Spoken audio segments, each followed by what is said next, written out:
Okay, let's take a look at motion sequence. What is a motion sequence? Now, as musicians, we're very used to what a sequencer is, and we always think about notes when we think about sequencing. All right, but motion sequencing is about parameters. All right, now in the previous model, the motif, we had an arpeggiator. And when I say arpeggiator to you, you're thinking notes. That's the first thing that comes to mind. It's a series of notes being played. But in the motif, we also introduced something called control arps. And these arpeggios simply moved controller data. You could have pitch bend, you could have expression, you could have filter cutoff, filter resonance. These kinds of things could be moved. So it was an arpeggio that made no sound. The sound that you played, it was applied to. So the motion sequence is very much like this, and you will find that motion sequences and arps parallel each other, and we'll take a look at this. We're going to take a look at a sound called pad pulsations. And what pad pulsations is, it uses all 8 lanes and all 8 motion sequences. All right, so this is at the max, okay? And give you an idea of what's going on here, I'll just play you a chord or two.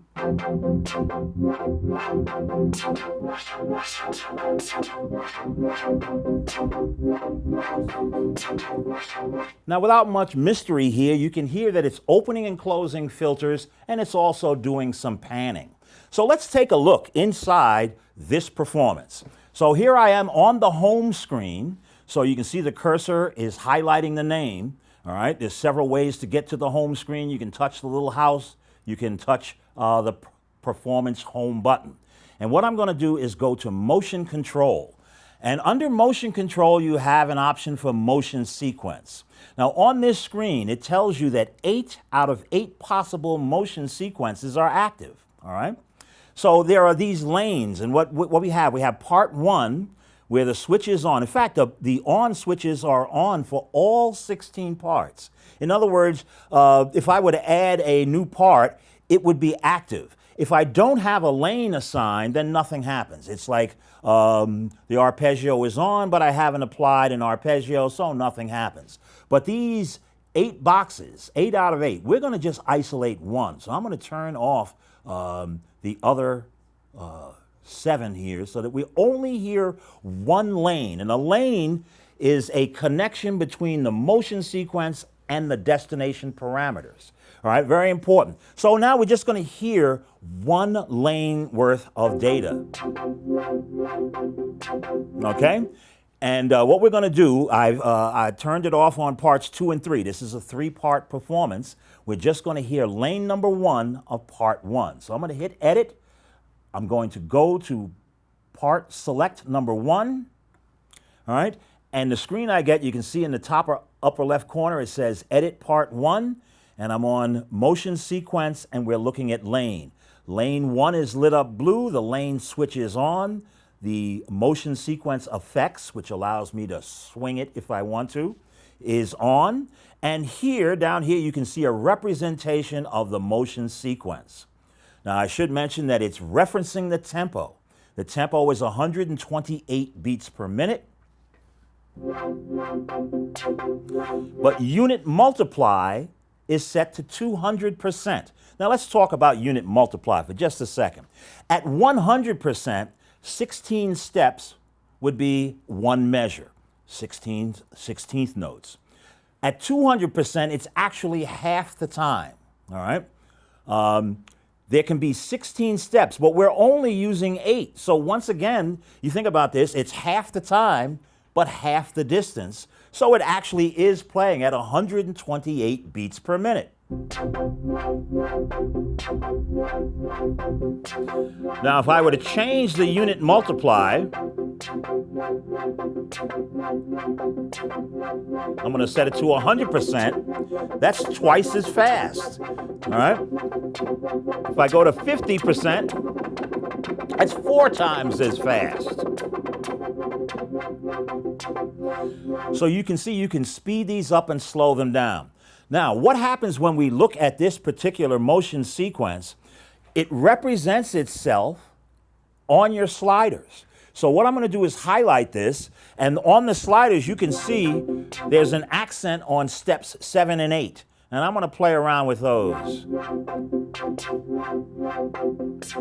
I think you can hear them. I'll take them out.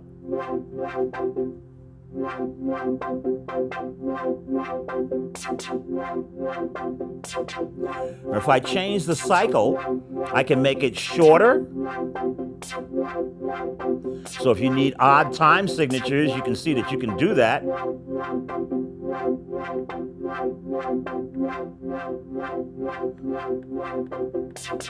And I can go all the way out to 16 steps.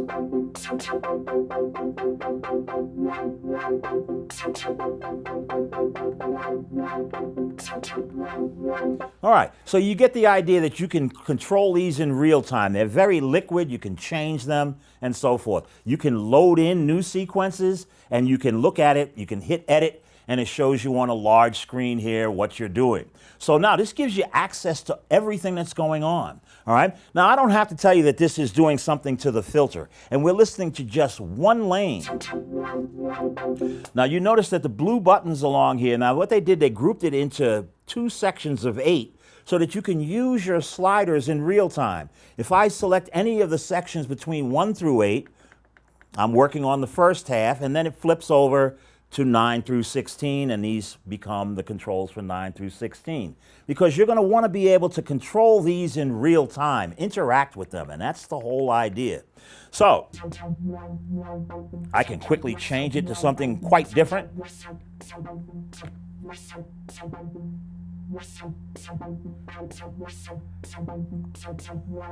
You can use your imagination. Now, these buttons here, the scene buttons, you can see that 2 of them are lit up blue. Blue has a different ramp, all right, than the green. So pulse A and pulse B. So watch how I can flip these around.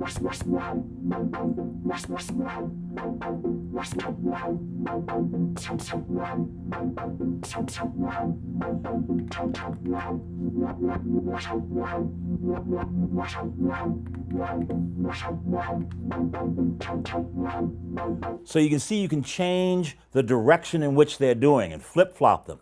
All right, so we're hearing this one particular lane. Now, it's assigned to filter. I don't think I'll show you a little later where that's assigned, but you can hear that it's working with the filter cutoff. All right, I can change the amplitude of the entire thing. You have an amplitude control. You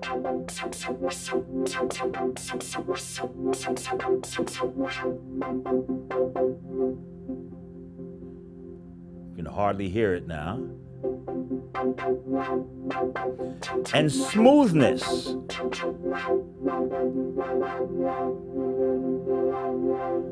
So when you move these controls, you let your ear and your brain work together.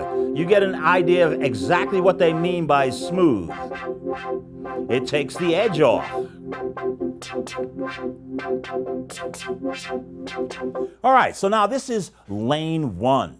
Okay, now let's take a listen. I'm going to turn lane 1 off, and we know that there's also lane 2, okay? Let's turn that on and see what it's doing by itself.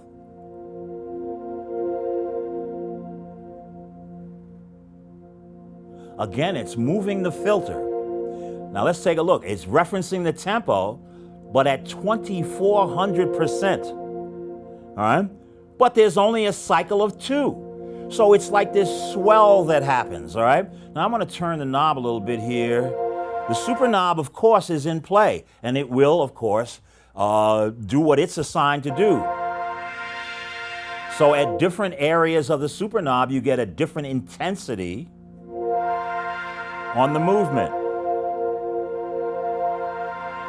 So you can hear this is like, it's just like pulsing there in the background. So now let's turn on lane 1 and see how these interact. All right, I'm going to multiply that slow swell in the background.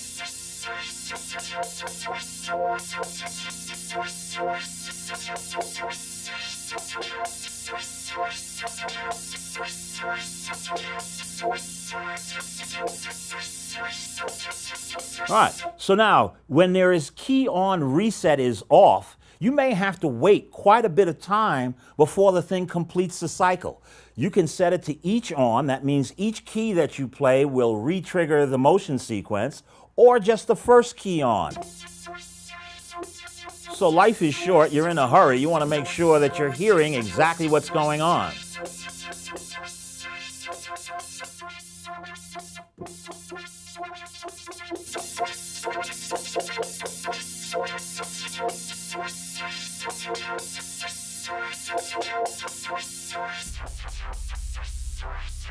All right, now I'm going to isolate just the third one. I'm going to turn off lane 1 and lane 2 and turn just on the third one.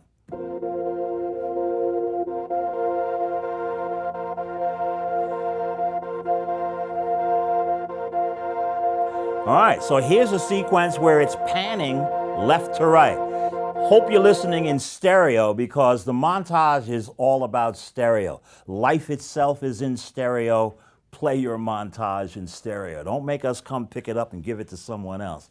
Make sure your montage is in stereo. So it has its own rhythm that it's doing. Let's bring on lane 2.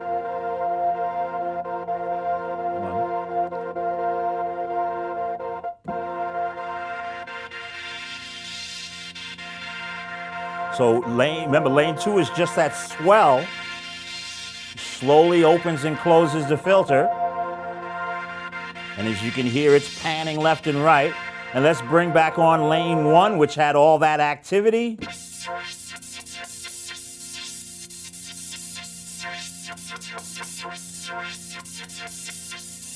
All right, now don't let this hurt your head now, but that is just sequence number 1. There are 8 different sequences. So as I call up sequence 2, they all will switch to number 2, which can be an entirely different set.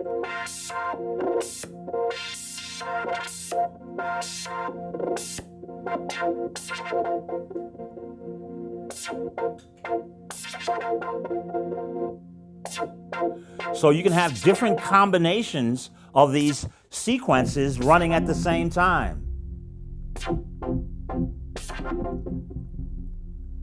You see that this one, oh, this is just great. You take a look at this. It has a couple of tall amplitudes, and then it has a series of disappearing amplitudes.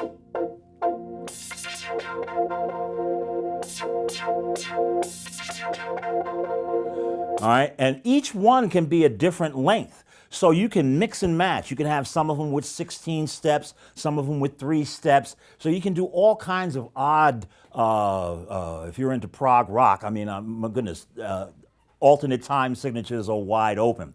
So motion sequences are ideas. Now remember, there are 7 other lanes going on. Now let's take a look at where these are assigned. So we go to Control, Controller Assign, all right, and here you can see that the display filter.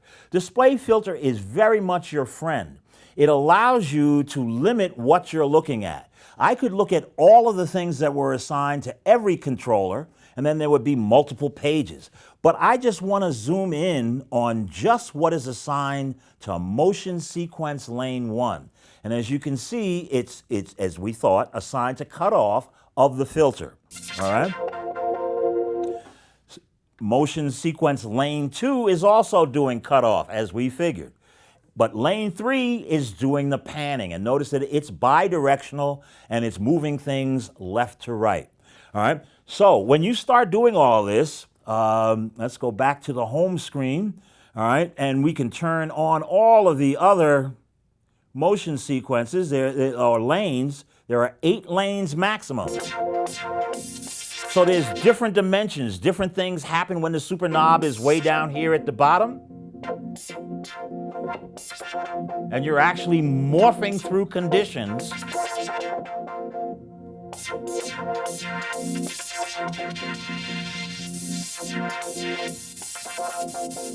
Now, it's easy to hear filter movement and panning, and that's why we're using this as an example. But remember, it can be any parameter that you think about. You can automate anything. All right, there's 251 some odd destinations, all right, for control. So I could automate anything I could think about. I could have this turn on a switch 24 measures into the song I'm playing. If I'm using a tempo, external tempo, I can have something happen at a particular point in music. There's no real limit to what you can do with these motion sequences. You can turn on a switch. Imagine all it takes is using a slider, all right, just to put one slider up. Boom, that could be a switch that happened every 64 measures. Think about it. Maybe every 64 measures, I want the rotary speaker to go from slow to fast. I can automate that, all right? So you might be thinking, oh, I'm not into techno music, that's not my thing. But you could be into anything. It's your music. What you do with it is really up to you. So think about it. It's automation. You can automate anything. And remember, 200, it could be effects. You could turn an effect on automatically. Maybe you wanted to change the speed of an effect from slow to fast. All right? Maybe you just wanted to move one thing across the stereo field. Maybe every 24 measures it dances to the other side. It's up to you. This is, and we think it will cause some new music. All you have to do is get out your snorkel gear and get into your montage.